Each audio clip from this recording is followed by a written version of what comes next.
शुरुआती वीडियो में काले कपड़े पहने इस अंदाज के साथ जिन लोगों को आपने देखा होगा, आप और हम उन्हें बाउंसर के तौर पर ही जानते हैं।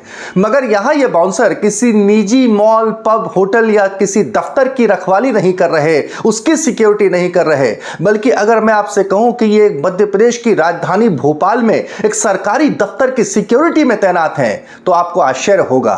जी हाँ, मगर ये हकीकत है और इसी हकीकत ने एक सवाल खड़ा कर दिया है कि क्या मध्य प्रदेश की राजधानी में सरकारी दफ्तर की सुरक्षा पर भी पुलिस को लेकर भरोसा नहीं रहा।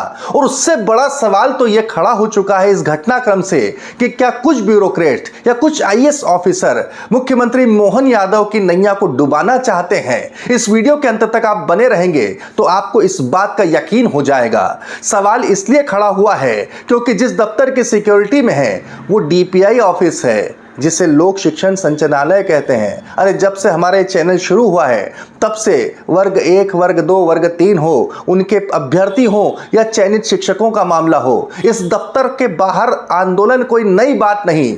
मगर आखिर गुरुवार ऐसा क्या हुआ कि मसला इस कदर भड़क गया कि नौबत यहां तक पहुंच गई। तो सवाल खड़ा हुआ कि आखिर इसके जिम्मेदार हैं कौन? क्या नए साहब यानी कि नए आईएएस जिनकी पोस्टिंग हुई है, क्या उनकी कार्यशैली ऐसी है कि नौबत यहां तक आ चुकी है? नमस्कार, मैं हूं भुवनेश सेंगर, देख रहे हैं आप द लपेटा। अंत तक बने रहिएगा क्योंकि सवाल इस बात का है कि नेता हो, मंत्री हो या कोई ब्यूरोक्रेट हो, सिस्टम में जिम्मेदारी सबकी तय होनी चाहिए। तो बात हो रही है डीपीआई यानी लोक शिक्षण संचालनालय में गुरुवार जो कुछ हुआ घटनाक्रम आपको बताऊंगा। लेकिन उससे पहले जिन साहब के बारे में बात कर रहा हूं उनके बारे में बता दूं।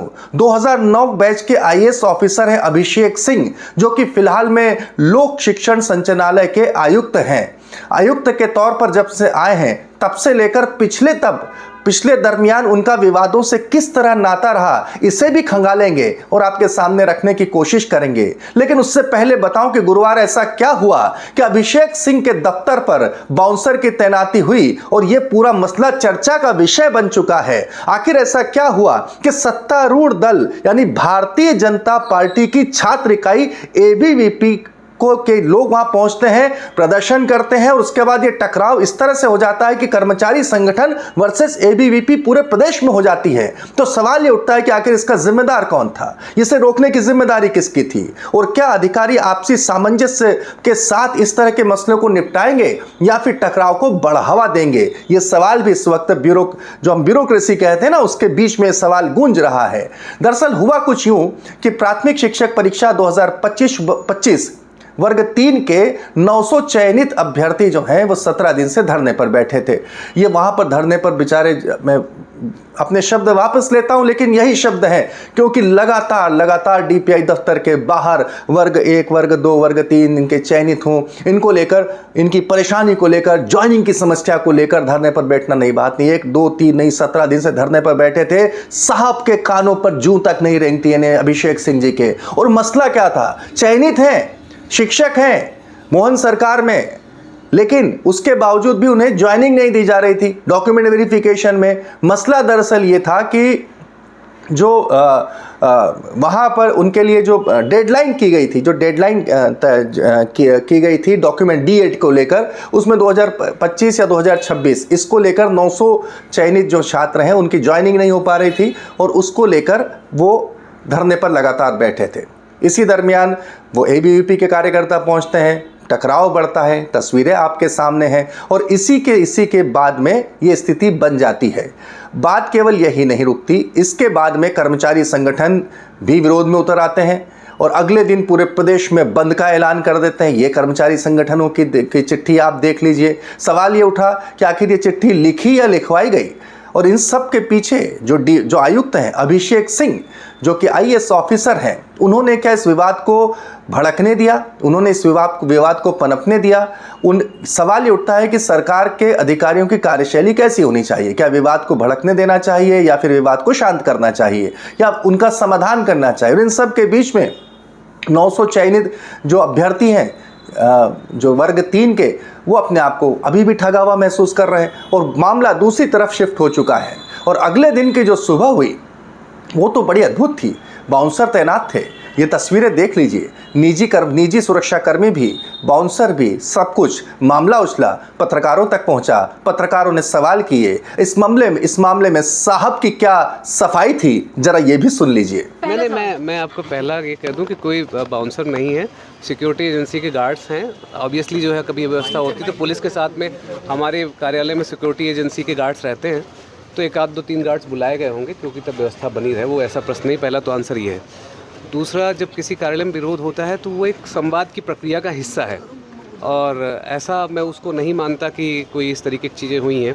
अगर कोई चीज़ इस लेवल पे पहुंची होती है या पहुंच जाएगी तो उसमें उस तरीके से कार्रवाई करेंगे। कांग्रेस ने इसे मसला बनाया, मुद्दा बनाया। कांग्रेस प्रवक्ता का ट्वीट देख लीजिए, उन्होंने भी कहा क्या पुलिस पर भरोसा नहीं रहा, वो भी प्रदेश की राजधानी में, सो बाउंसर तैनात कर दीजिए। सफाई तो आपने सुन ली, लेकिन बात सिर्फ यहीं तक खत्म नहीं होती।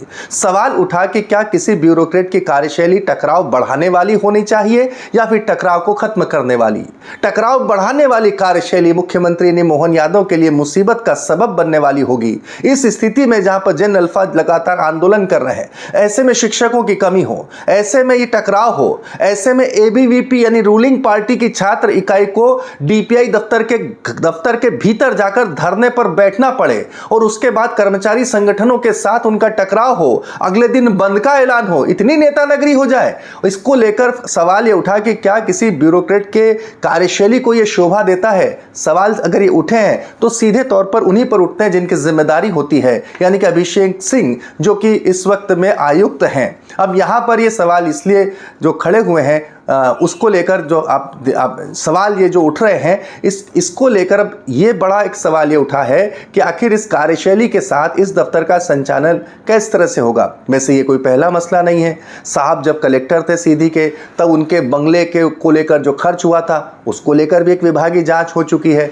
इतना ही नहीं, साहब को लेकर बहुत सारे फैसले जो हैं वो कहीं ना कहीं किसी न किसी रूप स्वरूप में चर्चा में जरूर रहते हैं। बात केवल यहीं तक नहीं, नगरीय निकाय के प्रतिनियुक्ति पर शिक्षा विभाग में आए कर्मचारी और शिक्षकों के वेतन रोकने का मसला हो, सीधी कलेक्टर रहते हुए बंगले के रिनोवेशन का मसला हो, या फिर रहटी में एक फार्म हाउस हो, ज़मीनों की डीलिंग हो, बहुत सारे ऐसे मसले हैं। लेकिन सवाल इस बात का नहीं है, सवाल तो इस बात का है कि आखिर ये विवाद अगर इस तरह से हुआ है, जिसकी परिणति अगर इस तौर पे हो रही है, जिसमें एक टकराव की स्थिति पैदा हो रही है, तो इसका जिम्मेदार कौन है। सवाल तो मुख्यमंत्री मोहन यादव से है कि आपको आखिर ब्यूरोक्रेट चाहिए तो कैसे चाहिए, टकराव खत्म करने वाले या टकराव को बढ़ाने वाले।